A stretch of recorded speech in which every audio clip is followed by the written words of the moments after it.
Hello friends, welcome to Devbhoomi Education. Friends, आज हम यहाँ पे अध्ययन करेंगे बाल विकास एवं शिक्षा शास्त्र। ये जो फ्रेंड्स है, ये सीटेट का सेकंड पेपर है 31 जनवरी 2021 का। इससे पहले भी जो है मैंने वीडियो अपलोड कर रखे हैं, सभी के जो है इंग्लिश में कर रखे हैं, हिंदी लैंग्वेज का कर रखा है, और जो अदर यानी सोशोलॉजी हो गया, अदर जो भी एग्जाम्स हैं उनके मैंने जो है वीडियो अपलोड कर रखे हैं। तो अगर आपने जो है उन्हें नहीं देखा तो आप उन्हें भी देख सकते हैं, प्ले लिस्ट मैंने बना रखी है। यहाँ पे फ्रेंड्स, आपने अगर अभी तक जो है चैनल को लाइक शेयर और सब्सक्राइब नहीं किया तो प्लीज चैनल को लाइक शेयर और सब्सक्राइब करना, बेल आइकन को प्रेस कर देना। जो भी मैं वीडियो अपलोड करूंगा तो वो आपको नोटिफिकेशन मिल जाएगा। तो सबसे पहले यहाँ पे देख लेते हैं, यहाँ से जो है 1 से 30 तक के क्वेश्चन होंगे। तो क्वेश्चन यहाँ पे कर लेते हैं। कक्षा में अर्थपूर्ण अधिगम को प्रोत्साहित करने के लिए अध्यापिका को तो डैश डैश डैश, तो क्या यहाँ पे हमें बताना है। तो विद्यार्थियों की सहायता करनी चाहिए कि वे अपने मनोभावों को, अभिप्रेरणा को सुव्यवस्थित कर पाए। तो ऑप्शन नंबर 1 तो सही है कि हमें ये करना चाहिए, अध्यापिका को ये करना चाहिए। उसके बाद देखेंगे कि विद्यार्थियों को उनके प्रदर्शन के आधार पर वर्गीकृत और नामांकित करके उनके योग्यता आधारित समूह बनाने चाहिए। तो ऐसा तो नहीं करना चाहिए, ऐसा तो नहीं कर सकते कि ये अच्छा है या वो पढ़ने में ऐसा है तो उसका अलग समूह बनाए, जो तेज है उसे अलग, तो जो तेज होगा तो यानी इस तरह से क्या होगा, जो कम मंद बुद्धि वाले होंगे तो वो क्या रह जाएंगे, मंद ही रह जाएंगे। इससे क्या है, हमें वर्गीकृत नहीं करना है, इससे जो है गलत भेदभाव होगा। उसके बाद है विद्यार्थियों में संवाद और परिचर्चा को प्रोत्साहित करना चाहिए जिससे वे बहुपरिप्रेक्ष्य करने में सशक्त होते। ये भी सही है कि विद्यार्थियों में संवाद होना चाहिए, संवाद परिचर्चा होनी चाहिए जिससे उनका क्या हो, बहुप्रेक्ष्य में सशक्त हो उन्हें। नेक्स्ट है यहाँ पे कक्षा में विविधता की अपेक्षा करके शिक्षण की मानक विधि को अपनाना चाहिए। तो ये भी गलत है, ऐसा मानक विधि नहीं अपना सकते हैं। यहाँ पे जो पहला और तीसरा यहाँ पे जो है राइट आंसर है। तो ऑप्शन यहाँ पे देखेंगे, option number C, option number C है यहाँ पे सही। तो यहाँ पे देखेंगे, कक्षा में अर्थपूर्ण अधिगम को प्रोत्साहित करने के लिए एक अध्यापिका को विद्यार्थियों की सहायता करनी चाहिए ताकि वे अपने मनोभावों और अभिप्रेरणाओं को सुव्यवस्थित कर पाए। साथ ही विद्यार्थियों में संवाद और परिचर्चा को प्रोत्साहित करना चाहिए जिससे वे बहुपरीक्षा में सशक्त हो। क्वेश्चन नंबर 2 यहाँ पे देख लेते हैं। प्रतिकूल परिस्थितियों और वंचित पृष्ठभूमि वाले अधिगमकर्ताओं को संबोधित करने के लिए निम्नलिखित में से कौन सी पद्धति प्रभावशाली नहीं है। तो क्वेश्चन नंबर यहाँ पे 2 का देखेंगे, तो कौन सा यहाँ पे सही नहीं है हमें बताना है। यहाँ पे सही नहीं है ये हमें बताना है, यानी हमें थोड़ा ध्यान देना होता है कि नहीं है पूछा गया या क्या पूछा गया है। तो विद्यार्थियों को संतुलित चुनौतीपूर्ण लक्ष्यों के लिए अभिप्रेरित करना और उपयुक्त शिक्षण सहायता उपलब्ध करना, तो ये तो सही है कि उनको जो है कुछ जो है उनके जिस हिसाब से बच्चे हैं उस हिसाब से हमें उनको क्या देनी चाहिए, छोटी छोटी चुनौतियां देनी चाहिए। और उस चुनौतियों को कैसे देना चाहिए, उनको अभिप्रेरित करने के लिए, यानी ऐसे नहीं डायरेक्ट, हमें डायरेक्ट चुनौती उन्हें देनी नहीं, हमें इस तरह का उनको इस तरह से देना चाहिए कि जो उस चुनौतीपूर्ण को वो स्वीकार करे और अपनी स्वेच्छा से करे। जो कार्य अपनी स्वेच्छा से करेंगे वो आराम से वो कर सकते हैं, या खुद हम अपने पे ले सकते हैं। जिस कार्य को हम अपनी स्वेच्छा से करते हैं तो वह कार्य हम जल्दी से सीख लेते हैं। तो यहाँ पे वही क्या है, बच्चों के साथ भी है कि अगर वो जो है किसी भी कार्य को अपनी स्वेच्छा से करेंगे, अभिप्रेरित होकर करेंगे, तो वो क्या होंगे, उस चुनौती को आराम से कर लेंगे और अपने लक्ष्यों तक पहुंच सकते हैं। कार्यकलापों के लिए सहयोगी समूह बनाना और विद्यार्थियों को एक दूसरे का समर्थन करने के लिए प्रोत्साहित करना, तो ये भी सही है भाई। अगर देखो बच्चे हैं तो उनको क्या करना है, कार्यकलाप के लिए सहयोग, यानी एक समूह में कार्य करेंगे तो एक दूसरे से, कोई गलत करेगा कोई सही करेगा तो एक दूसरे से सीख के वो क्या कर सकते हैं, सभी का सुधार होगा। उनको जो है एक दूसरे का समर्थन करने के लिए, हाँ जी, ये भी होना चाहिए कि भाई एक दूसरे का समर्थन करे। अगला क्या कह रहे हैं, अगला ऑप्शन देख लेते हैं। अधिगमकर्ता से बातचीत करके उनकी आवश्यकताओं और उनके सम्मुख आई चुनौतियों को समझना। ये भी सही है कि जो अधिगमकर्ता हैं उनसे क्या करनी है, बातचीत करनी है और उनकी आवश्यकता और उनके सम्मुख आई चुनौतियों को समझना है। बच्चे हैं, बच्चों के सम्मुख जो भी उनकी चुनौतियां हैं, जो भी उनकी बातचीत है, उनको क्या करना है, समझना है, उनकी चुनौतियों को समझना है। डी कह रहा है कि अधिगमकर्ताओं को विद्यालय के बाहर ट्यूशन पढ़ने के लिए कहना। तो ये तो भाई, अगर विद्यालय के बाहर अगर बच्चे ट्यूशन पढ़ेंगे तो ट्यूशन जो टीचर हैं वो क्या चेयर तोड़ेंगे स्कूल में जाके, जिससे कि अध्यापक को उन पर अधिक ध्यान न देना पड़े। तो फिर सैलरी किस बात की लेंगे, या स्कूल में जो है टीचर चेयर तोड़ने थोड़ा ना जाएंगे। तो ये तो ऑप्शन नंबर डी जो है गलत ही हो जाएगा। अधिगमकर्ता को जो है विद्यालय के बाहर ऐसा नहीं कर सकते हैं, उन्हें जो है अपने स्कूल में, यानी उनको जो है अधिगमकर्ताओं को विद्यालय के बाहर ट्यूशन पढ़ने के लिए कहना, ये तो बहुत ही गलत बात है। ये ऐसा तो नहीं हो सकता है टीचर क्या करेगा अगर बच्चे ऐसा करेंगे। तो अब इसके बारे में हम देख लेते हैं। जो प्रतिकूल परिस्थितियां और वंचित पृष्ठभूमि वाले अधिगमकर्ताओं को संबोधित करने के लिए विद्यार्थियों को संतुलित चुनौतीपूर्ण लक्ष्यों के लिए अभिप्रेरित करना चाहिए। शिक्षण सहायता उपलब्ध करानी चाहिए, यानी जो भी शिक्षण सहायता है, जो भी अगर हम कोई सब्जेक्ट पढ़ा रहे हैं तो उससे संबंधित उनको जो है शिक्षण सहायता उपलब्ध करानी चाहिए। अगर हम मैथ्स पढ़ा रहे हैं तो मैथ्स से संबंधित पढ़ाना चाहिए। मैथ्स से संबंधित हमें सर्कल से संबंधित, स्क्वायर से संबंधित, क्यूब से संबंधित, ट्रायंगल से संबंधित, इस तरह से हम क्या कर सकते हैं, या तो हम लकड़ी के बना सकते हैं, हम चार्ट पेपर पे बना के, या हम काट के उनको दिखा सकते हैं। कार्यकलापों के लिए सहयोगी समूह बनाने तथा विद्यार्थियों को एक दूसरे का समर्थन करने के लिए प्रोत्साहित करना चाहिए, भी सही है, वो हमने देखा। और अधिगमकर्ता से बातचीत कर उनकी आवश्यकताओं एवं उनके सम्मुख आने वाली चुनौतियों को समझना चाहिए।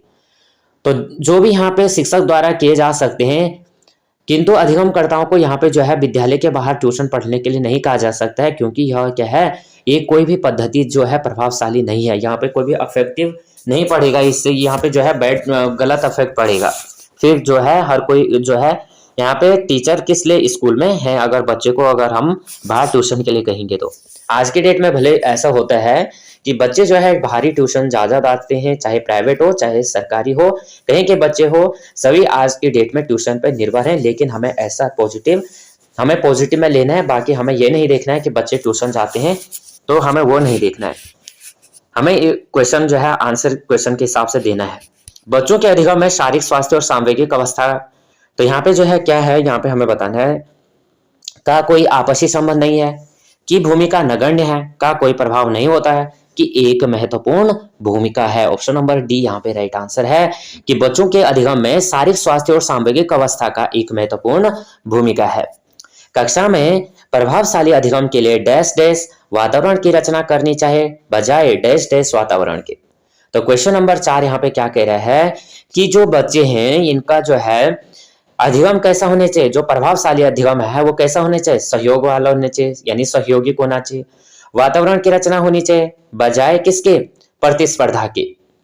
प्रतिस्पर्धा वातावरण के बजाय जो है यहाँ पे सहयोगात्मक सहयोगिक जो वातावरण होगा उसका हमें क्या करना चाहिए यहाँ पे। तो प्रभावशाली अधिगम के लिए सहयोगी वातावरण करनी चाहिए सिवाय प्रतिस्पर्धा के वातावरण के, जिसमें सभी बच्चे एक दूसरे को परस्पर सहयोग करें और अधिगम प्रक्रिया में भाग ले सके तथा वांछित उद्देश्यों की सरलता से प्राप्ति कर सके। क्वेश्चन नंबर 5 क्या कह रहा है, निम्नलिखित में से कौन सा उदाहरण विद्यार्थियों को अधिगम के लिए अभिप्रेरित करने के लिए प्रभावशाली पद्धति है। तो क्वेश्चन नंबर 5 यहाँ पे जो कह रहा है, तो हमें यहाँ पे राइट आंसर बताना है। तो वे कार्य देना जो कि बहुत सरल हो, वो कह रहा है कि यानी वे कार्य देना विद्यार्थियों को कि जो बहुत ही सरल हो। प्रतियोगिताओं के लिए बहुत ही से अवसर उत्पन्न कराना, क्या ऐसा हो सकता है। पाठ उपलब्ध कराना विशेषकर जब विद्यार्थी कोई नया कौशल सीख रहे हो। सीखने से ज्यादा कार्य पूर्ण करने पर बल देना, तो ऐसा नहीं है। सबसे ज्यादा जो यहाँ पे सुटेबल आंसर है ऑप्शन नंबर सी हो जाएगा कि पाठ उपलब्ध कराना विशेषकर जब विद्यार्थी कोई नया कौशल यहाँ पे सीख रहे हो। तो राइट आंसर हमारा हो जाएगा option number C. Question number यहाँ पे 6 देखेंगे, बच्चों के चिंतन के विषय में निम्नलिखित में से कौन सा कथन सही नहीं है। तो यहाँ पे जो है हमें बताना है चिंतन से संबंधित कौन सा कथन यहाँ पे सही नहीं है। तो बच्चे अपने आसपास की विभिन्न घटनाओं के बारे में सक्रियता पूर्वक सोचते हैं और उनमें अन्वेषण छानबीन की लालसा होती है, ये सही है। कि जो बच्चे होते हैं वो आसपास की विविध घटनाओं के बारे में सक्रियता पूर्वक सोचते हैं। बच्चे अपने आसपास की वस्तुओं को जानने के लिए जन्मजात जिज्ञासु होते हैं, ये भी सही है। यानी जब बच्चे छोटे होते हैं तो घर में भी अगर बच्चे होते हैं तो हर चीज के लिए जो है बच्चे लगे रहते हैं कि ये क्या है, इसके बारे में क्या है। तो जो भी चीज उन्हें दिखाई देती है तो वो उनके बारे में पूछते जाते हैं। बच्चे अपने आसपास की विविध घटनाओं के बारे में स्वयं अपने सिद्धांतों की रचना करते हैं। तो ऐसा हो सकता है कि बच्चे अपने सिद्धांत, और जो ऑप्शन नंबर डी है ये कह रहा है कि बच्चे पढ़तियों को स्वयं नहीं सोच सकते और अध्यापक की मूल भूमिका उन्हें जानकारी उपलब्ध कराना है। तो यहाँ पे जो हमें बताना है नहीं हो सकता है, यहाँ पे हमें बताना है कि कौन सा कथन सही नहीं है यहाँ पे बच्चों के लिए। तो ऑप्शन नंबर डी यहाँ पे सही नहीं है। अब इसे देख लेते हैं कि जो चिंतन ये कुछ प्रकार की बौद्धिक प्रक्रिया है। जो सामान्यतः तब प्रारंभ होती है जब व्यक्ति के समक्ष कोई समस्या अथवा चुनौती हो। ऐसी स्थिति में व्यक्ति उस समस्या के समाधान हेतु विभिन्न उपाय कर सकता है और साधनों के बारे में विचार कर सकता है। इसी प्रकार अब बच्चे अपने आसपास की वस्तुओं को जानने के लिए जन्मजात जिज्ञासु होते हैं और विविध घटनाओं के विषय में स्वयं अपने सिद्धांतों की रचना करते हैं। बच्चे अपने आसपास की विविध वस्तुओं घटनाओं के विषय में सक्रियता पूर्वक सोचते हैं और उनमें अन्वेषण की लालसा होती है, किंतु चिंतन के संदर्भ में यह कथन जो गलत है कि वो स्वयं नहीं सोच सकते। अध्यापक की मूल भूमिका उन्हें जानकारी उपलब्ध कराना है। तो ये गलत है कि बच्चे स्वयं नहीं सोच सकते हैं, ऐसा गलत है। Option number D right answer हो जाएगा। अधिगम एक डैश है और डैश प्रक्रिया है। तो क्या है यहाँ पे 7 का राइट आंसर है। तो अधिगम एक जटिल है। क्या है? अधिगम एक जटिल है और सक्रिय प्रक्रिया है। प्रक्रिया कैसी है? सक्रिय है। थोड़ा यहाँ पे तो प्रक्रिया यहाँ पे तो सक्रिय है, लेकिन अधिगम क्या है? जटिल है। धीरे धीरे जो स्वयं को वातावरण के साथ समायोजित कर लेता है तथा विभिन्न अनुभवों की वजह से मनुष्य के स्वाभाविक व्यवहार में जो परिवर्तन होता है वही अधिगम या सीखना कहते हैं। अधिगम के माध्यम से ही व्यक्ति के ज्ञान, अनुभव, आदतें व रुचियों का विकास होता है। जो भी हम अगर अधिगम किया और उस अधिगम करके हमारे पास कोई बदलाव आया तो यानी हमने क्या किया? वहां पे कुछ अधिगम किया। और अगर हमने वहां पे कोई भी अगर चीज, अधिगम तो होता रहता है, चाहे आप बाहर जाएं, अंदर जाएं, स्कूल जाएं, घर में रहें, अधिगम तो हमें जो है कहीं ना कहीं मिलता रहता है और सब जगह यानी हम कह सकते हैं मिलता है। लेकिन उस अधिगम को से हम कुछ नहीं सीख सकते, तो हम ये नहीं कह सकते कि अधिगम नहीं हुआ। अधिगम तो हुआ, लेकिन अगर हमारे पास कोई चेंजेस आ रहे, हमारे पास बदलाव हो रहे, वही हमारा क्या है? अधिगम है।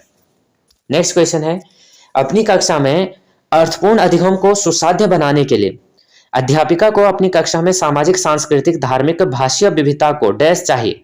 क्या चाहिए? ये है क्वेश्चन नंबर 8। समझना चाहिए भाई। अपनी कक्षा में जो है अर्थपूर्ण अधिगम को, यानी जो भी अध्यापिका अपनी कक्षा में पढ़ा रही है तो उसका क्या अर्थ है और बच्चे उस अर्थ को कैसे समझ रहे हैं। तो उस अर्थ को सरल बनाने के लिए अध्यापिका को सांस्कृतिक, सामाजिक, धार्मिक और उन विविधताओं के आधार पर समझाना चाहे, तभी क्या होगा? यहाँ पे सरल अधिगम होगा।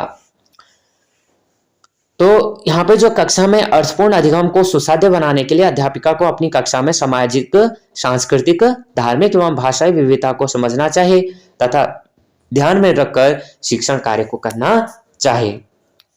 अब यहाँ पे थोड़ा इसे देखें, अगर एक टीचर है और अगर बच्चे को जो है यहाँ पे हम ये कह सकते हैं फर्स्ट क्लास का हो सकता है, सेकंड का हो सकता है, ये क्लास 6 का भी हो सकता है, कोई भी हो सकता है। बच्चे को अगर छोटा सा छोटा वाक्य नहीं आ रहा है या शब्द नहीं आ रहा है और अगर हम उसको जो है पूरी कहानी लिखने को कहेंगे तो क्या वहां पे बच्चा लिख सकता है? क्या वहां पे बच्चा बोल सकता है अगर हमने भाषण करने के लिए कह दिया?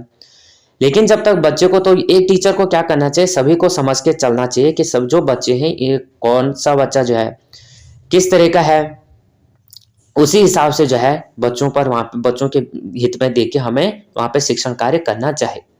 क्वेश्चन नंबर हम 9 देख लेते हैं कि एक डैश कक्षा में अध्यापिका अपनी शिक्षा शास्त्र व आकलन की विधियों को विद्यार्थियों की व्यक्तिगत जरूरतों के अनुसार परिवर्तित करती है डैश डैश।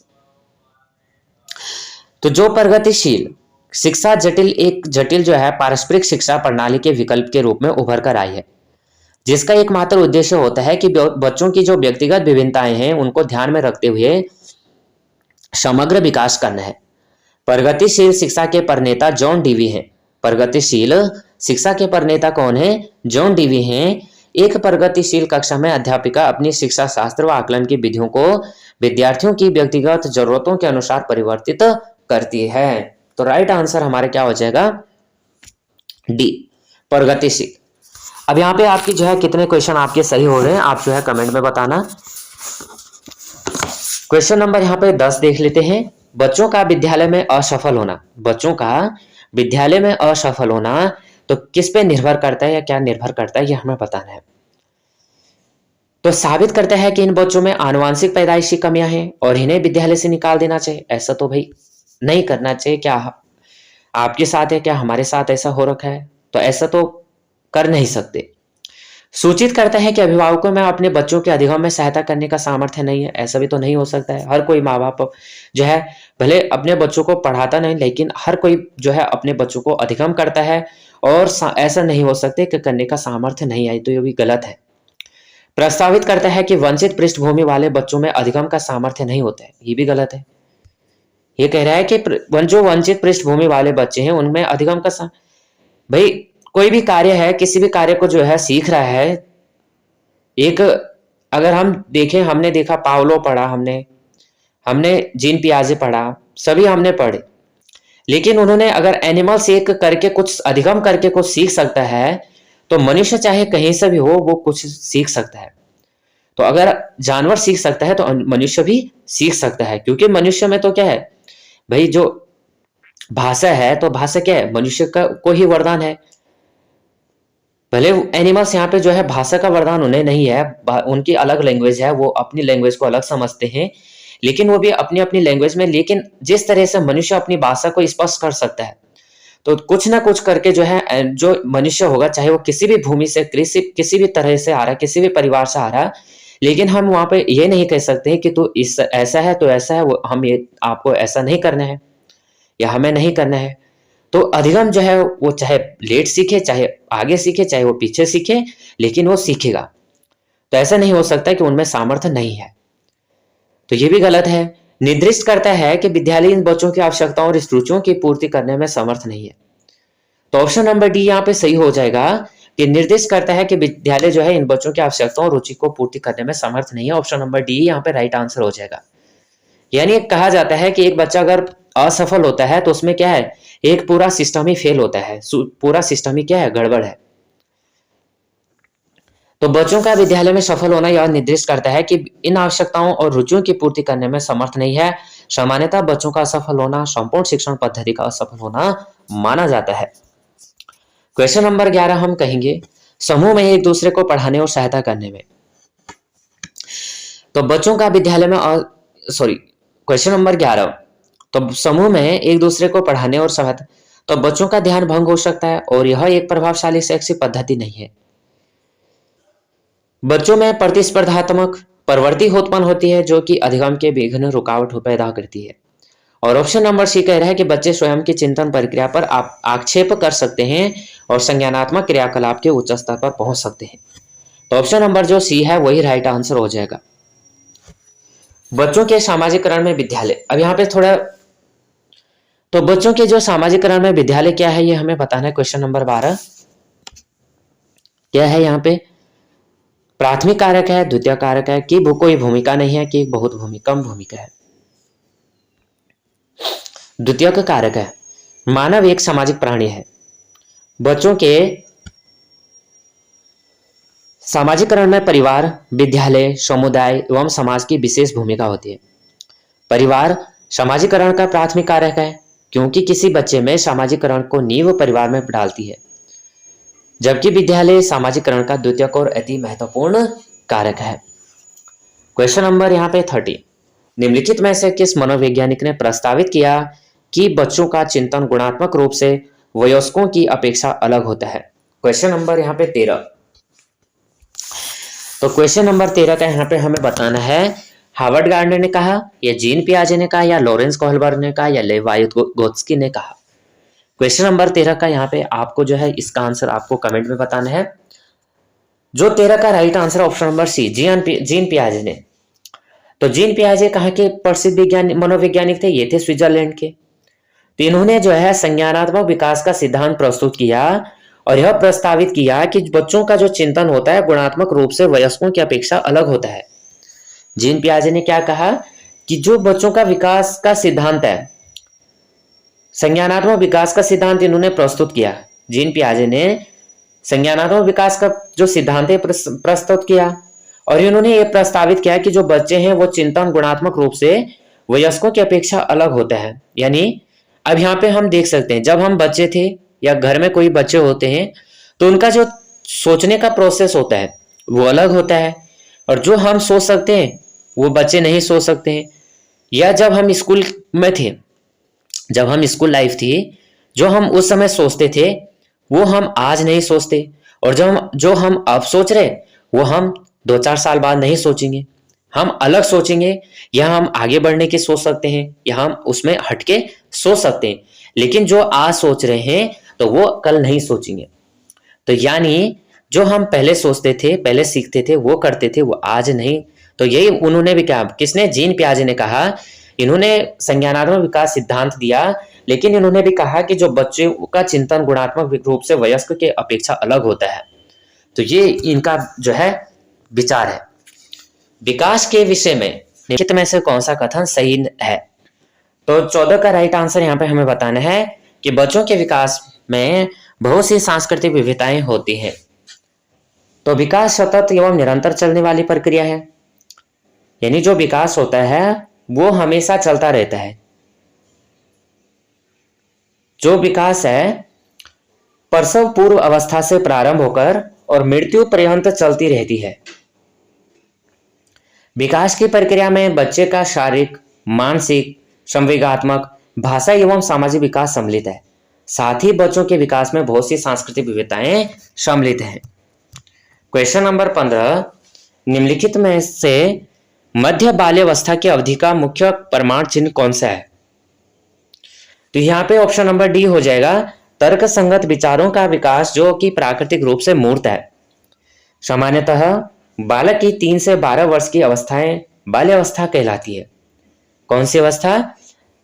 3 से 12 वर्ष की अवस्था बालक की जो है बाल्यावस्था है। बाल्यावस्था को मुख्यतः 3 अवस्थाओं में विभाजित किया गया है। कौन कौन सी हैं? पूर्व बाल्यावस्था। पूर्व बाल्यावस्था ये है 3 से 6। कब से? 3 से 6। और जो 6 से 9 है, 6 से 9 तो ये आ गया मध्य। 3 से 6 क्या हो गया? पूर्व हो गया। और 6 से 9 क्या हो गया? मध्य हो गया। और जो 9 से 12 है, 9 से 12 ये है उत्तर बाल्यावस्था। ये क्या है? उत्तर बाल्यावस्था। मध्य बाल्यावस्था की अवधि की विशेषता मानसिक योग्यता में वृद्धि, प्राकृतिक रूप से मूर्त, तर्क संगत विचारों का विकास, सामाजिक गुणों का विकास और जिज्ञासा की प्रबलता आदि यहां पे आती है। क्वेश्चन नंबर 16, जीन पियाजे के अनुसार बच्चे अमूर्त संक्रियात्मक अवस्था में डैश डैश डैश। तो ये हमें बताना है 16। तो 16 का जो राइट आंसर है ऑप्शन नंबर सी, परिकल्पित निगमनात्मक तर्क और प्रतिज्ञप्ति चिंतन करने में समर्थ हैं। जो प्रसिद्ध मनोवैज्ञानिक जीन पियाजे थे, इन्होंने जो है संज्ञानात्मक विकास की 4 अवस्थाओं का वर्णन किया है। कितनी अवस्थाओं का? 4 अवस्थाओं का इन्होंने वर्णन किया है। पहला है इंद्रिय जनित गामक अवस्था। कौन सी है? इंद्रिय जनित गामक अवस्था, जन्म से 2 वर्ष तक, यानी 0 से 2 हम कह सकते हैं। पूर्व सक्रियात्मक अवस्था 2 से 7, पूर्व सक्रियात्मक अवस्था 2 से 7 और मूर्त सक्रियात्मक अवस्था 7 से 11। कहां? 7 से 11। और औपचारिक सक्रियात्मक अवस्था हो जाएगी 11 वर्ष से अधिक। तो जो औपचारिक सक्रियात्मक अवस्था है वो 11 से अधिक हो जाएगी। तो जो जीन पियाजे के अनुसार औपचारिक सक्रियात्मक अवस्था में बच्चे परिकल्पनित निगमनात्मक तर्क और प्रतिज्ञप्ति चिंतन करने में समर्थ हो जाते हैं। साथ ही उनमें शाब्दिक परिकल्पना, आदर्शात्मक चिंतन और सामाजिक व्यवहार एवं अनुप्रयोग आदि योग्यताएं विकसित हो जाती है। Next question, question number 17, Lawrence Kohlberg की नैतिक विकास के सिद्धांत के अनुसार व्यक्ति किस अवस्था में है जब वह विकास करता है और वर्तमान सामाजिक प्रक्रिया प्रणाली को सक्रियता पूर्वक बनाए रखने से धनात्मक मानवीय संबंध और सामाजिक सक्रियता पूर्व सामाजिक वर्ग सुरक्षित रहता है। तो क्वेश्चन नंबर 17 यहाँ पे देखेंगे ऑप्शन नंबर डी, सामाजिक क्रम व्यवस्था में अभिविन्यास। तो लॉरेंस कोहलबर्ग के नैतिक विकास के सिद्धांत के अनुसार व्यक्ति जो है सामाजिक क्रम व्यवस्था अभिविन्यास की अवस्था यह विश्वास करता है कि वर्तमान सामाजिक प्रणाली को सक्रियता पूर्वक बनाए रखने से धनात्मक मानवीय संबंध और सामाजिक वर्ग सुरक्षित रहता है। क्वेश्चन नंबर 18, बाल्यावस्था की अवधि में विकास क्या है? तो ऑप्शन नंबर डी है, बहुस्तरीय और मिश्रित होता है। 3 से जो 12 वर्ष की अवस्था मानी जाती है विकास की दृष्टि से बाल्यावस्था जो है एक जटिल अवस्था मानी जाती है। क्यों मानी जाती है? इस अवस्था में जो बच्चों में विकास बहुस्तरीय और मिश्रित होता है। तो मनोवैज्ञानिकों ने जो है इस अवस्था को जीवन का अनोखा काल भी कहा है। तो क्वेश्चन जो है कैसे भी बन सकता है कि जीवन का अनोखा काल कौन सा है। तो जीवन का अनोखा काल कौन सा है ये हमें पता जो है 18 में, तो 3 से 12 वर्ष का अनोखा काल भी है। क्वेश्चन नंबर यहाँ पे जो है 19।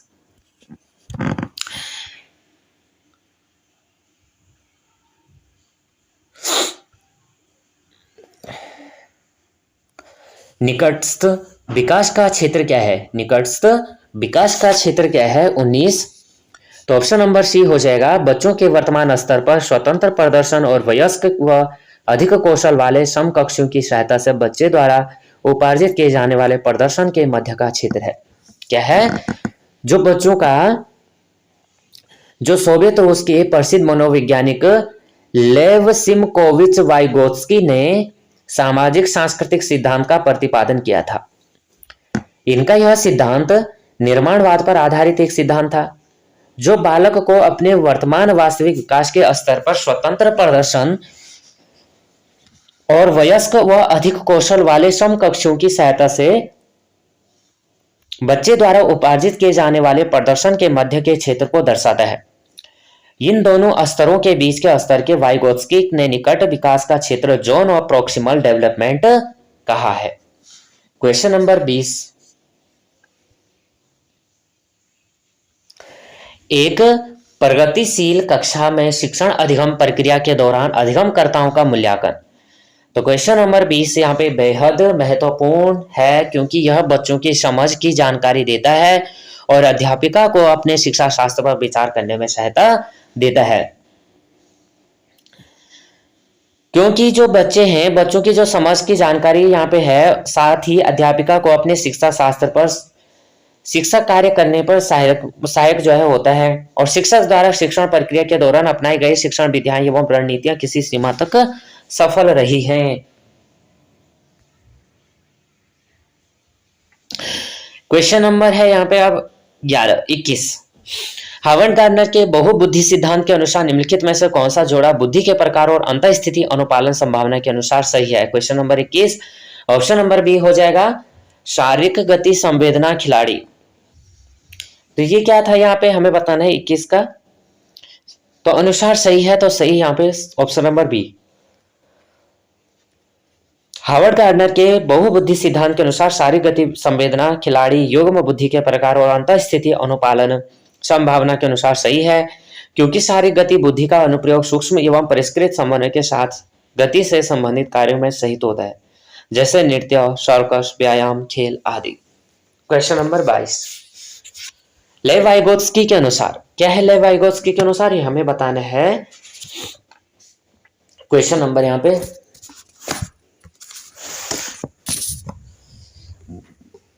तो लेव वाइगोत्स्की के अनुसार ऑप्शन नंबर सी हो जाएगा। बच्चों के संज्ञानात्मक विकास में भाषा की एक महत्वपूर्ण भूमिका है। तो लेव वाइगोत्स्की के अनुसार बच्चों के संज्ञानात्मक विकास में भाषा की महत्वपूर्ण भूमिका होती है। छोटे बच्चों द्वारा भाषा का प्रयोग केवल सामाजिक संचार के लिए ही नहीं किया जाता। यहाँ पे जो व्यवहार नियोजित होता है वो निर्देशित करने पर भी किया जाता है। Question number 23। बाल केंद्रित कक्षा वह है जिसमें कैसी है? तो बाल केंद्रित शिक्षा हो जाएगा ऑप्शन नंबर बी। अध्यापक लचीला है और प्रत्येक बच्चे की व्यक्तिगत आवश्यकताओं को पूरा करता है। तो बाल केंद्रित शिक्षा वह है जिसमें शिक्षण अधिगम प्रक्रिया का केंद्र बिंदु बच्चा होता है और शिक्षण के दौरान अध्यापक लचीला होते हुए प्रत्येक बच्चे की व्यक्तिगत आवश्यकताओं को पूरा करता है।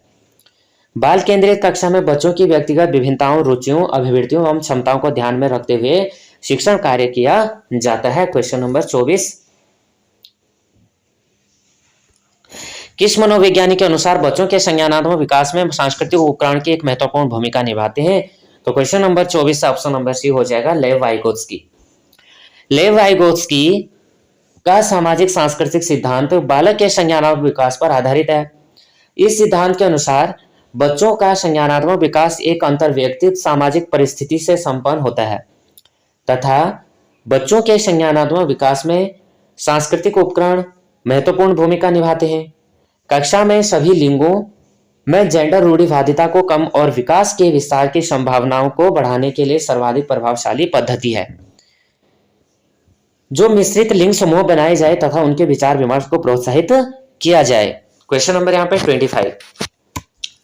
कक्षा में सभी लिंगों में जेंडर रूढ़िवादिता कम करने और विकास के विस्तार की संभावनाओं को बढ़ाने के लिए प्रभावशाली पद्धति कौन सी है? तो क्वेश्चन नंबर 25 का हमें यहाँ पे बताना है ऑप्शन नंबर बी, क्रियात्मक के लिए मिश्रित लिंग समूह बनाना और विचार विमर्श को प्रोत्साहित कराना।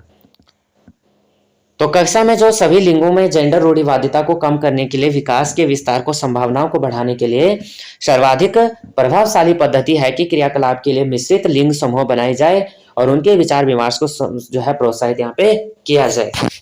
क्वेश्चन नंबर है यहाँ पे 26।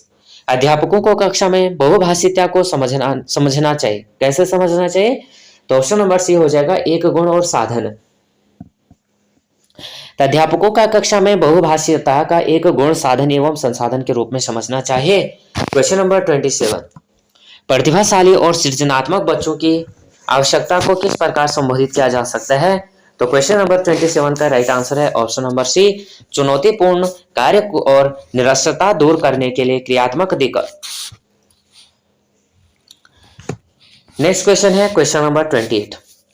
पठन वैफल्य बच्चों की पहचान किस प्रकार की जा सकती है? 28 ऑप्शन नंबर ए, उनके पढ़ने और लिखने की कौशलता के विश्लेषण से। तो पवन वैफल्य बच्चों की पहचान उनके पढ़ने और लिखने की कौशलता के विश्लेषण से की जा सकती है। पवन वैफल्य डिस्लेक्सिया विकार से पीड़ित बालक को पढ़ने में कठिनाई होती है। वह कुछ सामान्य शब्दों सो को वॉज और न्यूक्लियर को अनक्लियर में अंतर नहीं कर पाता है। इसी तरह से जो अन्य शब्द हैं उनमें वो क्या नहीं कर पाएगा? अंतर नहीं कर पाएगा। तो ऑप्शन नंबर 28 का राइट आंसर है ऑप्शन नंबर ए। आंशिक दृष्टि वाले विद्यार्थियों के लिए अंतर निम्नलिखित में से कौन सी अधिगम सामग्री उपयुक्त नहीं है? तो 29 का यहाँ पे राइट आंसर है ऑप्शन नंबर बी, छोटी मुद्रण वाली कार्यशीट। तो आंशिक दृष्टि वाले विद्यार्थियों के लिए बोलती पुस्तक, स्पर्शीय सूचना पट, बड़े आकार में मुद्रित पुस्तक एवं त्रिविमीय नक्शे एवं चार्ट आदि अधिगम सामग्री का प्रयोग किया जाता है, जबकि छोटी मुद्रण वाली कार्यशीट आंशिक दृष्टि वाले विद्यार्थियों के लिए उपयुक्त नहीं है। यहाँ पे जो है आज का वीडियो का लास्ट क्वेश्चन है, समावेशी शिक्षा के पीछे अंतर्निहित विचार है। तो क्या है? ऑप्शन नंबर बी, दार्शनिकता की सभी बच्चों को नियमित विद्यालयों में समान शिक्षा पाने का अधिकार है। तो यहाँ पे जो समावेशी शिक्षा से आज से समाज में के सभी वर्गों, सामान्य निर्धन, पिछड़े, अनुसूचित जाति, जनजाति के बच्चों को जो है शिक्षा की मुख्य धारा से जोड़ते हुए उन्हें जो है शिक्षा के समान अवसर उपलब्ध कराना है, ताकि जो सभी बच्चों को जो है नियमित रूप से विद्यालय में समान शिक्षा पाने का अधिकार हो।